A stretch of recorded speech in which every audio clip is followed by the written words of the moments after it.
நான் ஜாயின் பண்ணி இதோட வந்து 4th month கம்ப்ளீட் ஆகிருக்கு ஜூலையோட.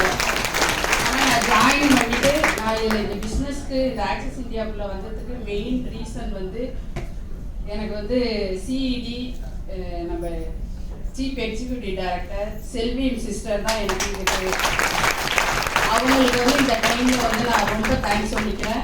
நெக்ஸ்ட்டு வந்து நம்ம VP sir, Santhosh sir, next பார்த்தீங்கன்னா நம்ம ஹரி சார், இவங்க எல்லாமே எனக்கு ரொம்ப சப்போர்ட்டாக இருந்திருக்காங்க. இந்த பிஸ்னஸில் வந்து நான் ஒரு ஐடி ஃபீல்டில் ஒர்க் பண்ணியிருக்கேன். கிட்டத்தட்ட நான் ஒரு 17 இயராக வந்து ஐடி ஃபீல்டில் ஒர்க் பண்ணிகிட்ருக்கேன். இப்போ வந்து நான் 4 month தான் இதில் உள்ளே வரப்பே நான் ரிசைன் பண்ணிட்டேன், ஜாப்பையே ரிசைன் பண்ணிட்டேன். அதாவது மந்த்லி வந்து ஒரு 60,000 ஏர்ன் பண்ணிட்டு இருந்தேன். இப்போ எனக்கு என்னென்னா இந்த பிஸ்னஸில் வந்து என்ன பிடிச்சிருக்குன்னா ஃபஸ்ட்டு எனக்கு வந்து 1800 வந்துச்சு, நான் 780 போட்டு உள்ளே வந்தேன். நெக்ஸ்ட்டு பார்த்தீங்கன்னா திரும்ப ஒரு 2 ஐடி போட்டேன். ஆனால் இந்த பிஸ்னஸில் என்ன பிடிச்சிருக்குன்னா நான் அவ்வளோ என் அக்கௌண்ட்டில் அமௌண்ட் வந்தப்போ எனக்கு ஒரு ஹாப்பினஸ்ஸே இல்லை. இதில் ஒரு 1800 வந்துச்சு, நெக்ஸ்ட் மந்த்து 3600 வந்துச்சு. அப்போ என்ன நினச்சேன்னா இதில் ஏதோ ஒன்று இருக்குது.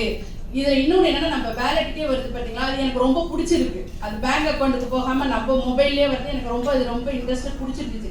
சரி வாட் நெக்ஸ்ட் என்ன அப்படின்னு சொல்லிட்டு நான் வந்து என் அப்ளைனில் கேட்டேன் என்ன பண்ணலான்னு. கேட்டுட்டு 2 month வந்து நான் ஸ்லோவாக தான் இருந்தேன் ஜாயின் பண்ணிட்டு.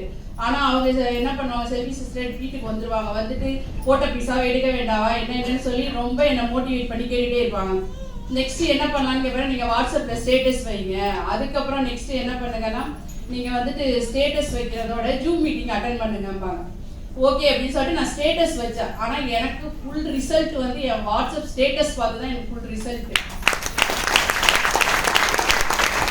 நெக்ஸ்ட் பார்த்தீங்கன்னா அதுக்கு நெக்ஸ்ட் வந்து சரி ஓகே நீங்கள் வந்து டைமண்ட் சந்தோஷ் சாரி இவங்க சொல்லுவாங்க. ஏன்னா டைமண்ட்னா நிஜமாவே என்னன்னு தெரியல. டைமண்ட்ங்கிறாங்க, என்ன டைமண்ட் எனக்கு புரியவே இல்லை. ஆனால் வந்து சரி ஓகே ஏதோ சொல்கிறாங்க, நம்மளும் செய்வோம், அவங்க கூட போனால். அது வரைக்கும் எனக்கு டைமண்ட்னா எவ்வளோ முடிக்கணும் என்னெல்லாம் தெரியாது. டெய்லி 7:50க்கு டெய்லி கிளம்பிடுவோம் நாங்கள் 2 பேரும், செல்வி சிஸ்டரும் நானும். டெய்லி போயிட்டு அப்பாயின்மெண்ட்டு பார்ப்போம். இதில் வந்து பார்த்தீங்கன்னா லாஸ்ட் இந்த நான் டைமண்ட் முடிக்கிற ஒரு 2 weeksமே என் ஹஸ்பண்டுக்கு ஆப்ரேஷன் ஹாஸ்பிட்டலில் இருப்பார். டெய்லி ஹாஸ்பிட்டலில் ஒரு 5 days இருந்தோம். இவங்க சிஇடி மேம் வந்து அங்கே வந்துடுவாங்க, செல்வி மேம் ஹாஸ்பிட்டலுக்கே வந்துடுவாங்க. வந்துட்டு அங்கே உட்காந்து இந்த ஐடிஸை பற்றி டிஸ்கஸ் பண்ணுறது, யார்கிட்ட பேசுறது என்ன இதெல்லாம். ஆனால் என் டீம் வந்து எனக்கு ஃபுல் சப்போர்ட் பண்ணாங்க. என் டீமில் உள்ளவங்க அந்த வீக் நான் ஹாஸ்பிட்டலில் தான் இருந்தேன். ஆனால் நான் எந்த ஒர்க்கும் பண்ணலை. ஆனால் எனக்கு வந்து 14,400 அந்த வீக் இன்கம் வந்துச்சு. அப்போ வந்து இதில் ஏதோ ஒன்று இருக்குது, அது என்னன்னு நம்ம தெரிஞ்சுக்கணும். திரும்ப வீட்டுக்கு வந்ததுக்கு அப்புறமே ஒரு 3 days தான் அவர் கூட ஸ்பெண்ட் பண்ணேன். திரும்ப வந்து நான் பாட்டுக்கும் சரி ஓகேன்னு சொல்லி அவரு. ஆனால் என் ஹஸ்பண்ட் வந்து எனக்கு சப்போர்ட் இல்லைன்னா நான் இந்த நிலைமைக்கு இந்த ஸ்டேஜில் ஏறிக்கவே முடியாது.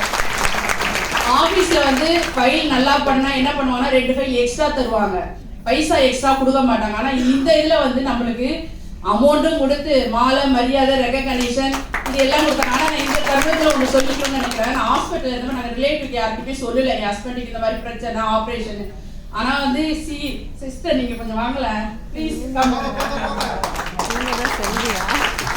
எனக்கு ஹாஸ்பிட்டலில் ஃபுல்லாக எனக்கு சப்போர்ட்டாக இருக்காங்க.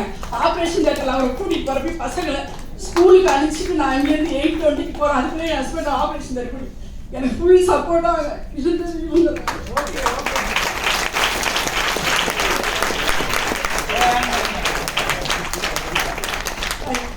இல்லை இவ்வளோ சுச்சுவேஷன்லேயும் இதை முடிச்சிருக்கேன்னா ஏன்னு சொல்ல வரேன்னா 1 lakh கிட்ட நான் இந்த டைமண்டில் 1 lakh ஏர்ன் பண்ணியிருக்கேன். அது இல்லாமல் இதை என்னன்னா இதை ஒரு கஷ்டம் இல்லை. நாங்கள் லாஸ்ட்டு ஒரு 3 days தான் ரொம்ப கஷ்டப்பட்டாங்கிறத டைம் ஆச்சு. ஒரு நாள் ஃபுல்லாக சந்தோஷ் சார் எங்கள் கூட ஸ்பெண்ட் பண்ணார், ஃபுல்லாக எங்கள் கூட அப்பாயின்மெண்ட் வந்தார். அது 3 days லாஸ்ட் டே வந்து மழை, ஃபுல் மழை. அந்த மழையில் நினைச்சிட்டும் 9 மணிக்கு ஒரு வீட்டுக்கு அப்பாயின்மெண்ட் போகிறோம். வீட்டுக்குள்ளே இருந்துக்கிட்டே சாத்திட்டு இல்லைன்ட்டாங்க. நான் 780 போடுறோம் வாலாம் சொல்லி எங்களை கூப்பிட்டுட்டு ஈரத்துணியோட போய் நிற்கிறோம். கதவை க்ளோஸ் பண்ணிட்டு இல்லை நாங்கள் அவள் வீட்லேயே இல்லை அந்த பொண்ணுன்னு சொல்லி எங்களை வெளியில் அனுப்பிச்சிட்டாங்க. சரி ஓகே அதோட வந்துட்டு நாங்கள் ஒரு ஹோட்டலில் உட்காந்து ஃபுல்லாக என்ன ஐடி எவ்வளோ வந்திருக்கு என்னன்னு நாங்கள் எல்லாமே செக் பண்ணோம். ஆனால் இது என்னென்னா எஃபர்ட் போட்டால் கண்டிப்பாக பலன் இருக்குங்க. சார் சொல்கிறாரு காயினர் ரூபா கண்டிப்பாக அச்சீவ் பண்ணலாம், அது பெரிய மேட்டரே கிடையாது.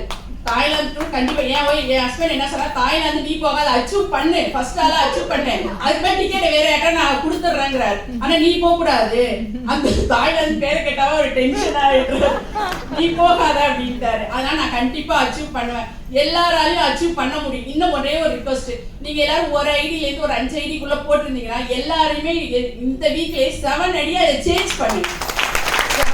சேஞ்ச் பண்ணாதான் இப்போ நீங்க இன்கம் பார்க்க முடியும், எல்லா பெனிஃபிட்டுமே. அதே நான் வந்து 16 ஐடி போட்டிருக்கேன். என் ஹஸ்பண்ட் நேம்ல லாஸ்ட் வீக் ஒரு 7 ஐடி போட்டேன். ஓகேங்களா? அவர் ஐடியில 9,000 ஒன்று வந்துச்சு. இந்த வீக் கூட ஒரு 8,400 கிட்ட அவருக்கு இன்கம் வந்திருக்கு. அதனால நீங்க எல்லாரும் வந்து 7 ஐடியா மாத்துங்க, யோசிக்காதீங்க. ஆனால் இந்த பிஸ்னஸ்குள்ள ஏதோ ஒன்று இருக்கு, இவங்கெல்லாம் இவ்வளோ ஏர்ன் பண்ணியிருக்காங்கன்னா நம்மளாலேயே அது முடியும். அதனால வந்து எல்லாருமே வந்து சர்வ நிச்சயமா நமக்கு எல்லாமே கிடைக்கும். எல்லாரும் இதில் ஜெயிப்போம், வாழ்வும் வாழ வைப்போம்.